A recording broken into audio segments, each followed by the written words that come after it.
My name is Ellen.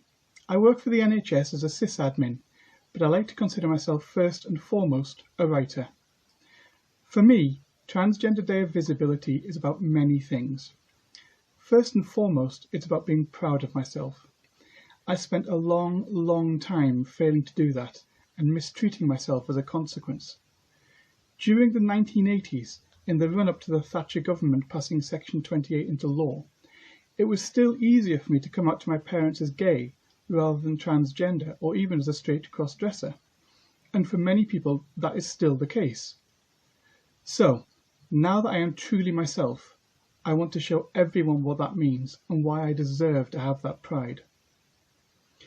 It seems strange to have pride in something that is so ephemeral as my gender, but this, rather neatly, brings me on to the second reason that I think that TDoV is important.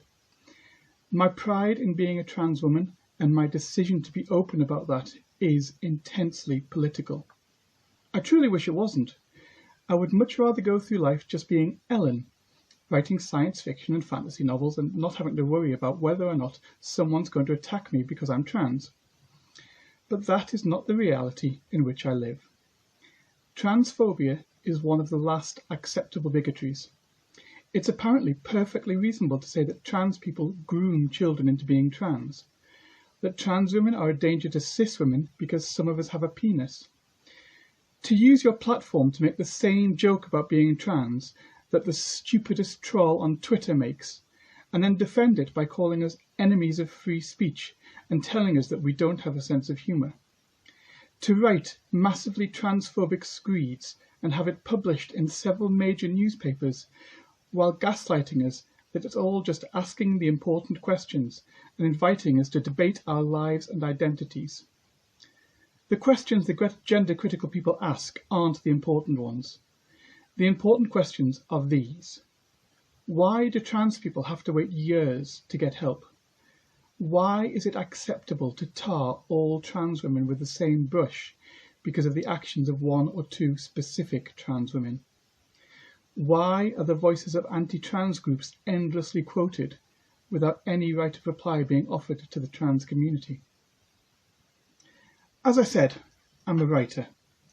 I try to include trans people in my work and place them at the centre of the narrative, but, at the same time, not make the work about them being trans.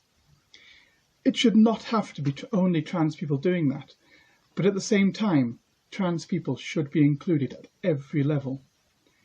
We don't have a voice in any decisions that are made about our representation, and we have to fight and push for every little glimmer of positive attention that we receive. There are no openly trans people in any positions of power in any political party. There aren't even any openly trans MPs. There are no openly trans leaders in business or in the upper echelons of mainstream media.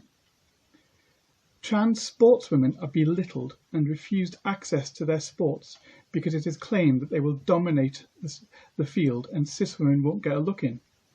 Instead, they have to tell anyone who will listen of their mediocrity because when they do win something, they're told that it's because they're really men. Trans actors are regularly passed over for trans parts because they don't look trans enough, or they don't have the star power to open a film. Even in the writing community, the most successful writer ever has her transphobia applauded and given awards. Transgender Day of Visibility is mostly about celebrating who we are, and we should celebrate. I always rebuffed people when they said I was brave for transitioning, but I've changed my mind. Being trans in the current climate is one of the bravest things a person can do, and we should celebrate our successes and our community. We should not have to have a day when we are visible.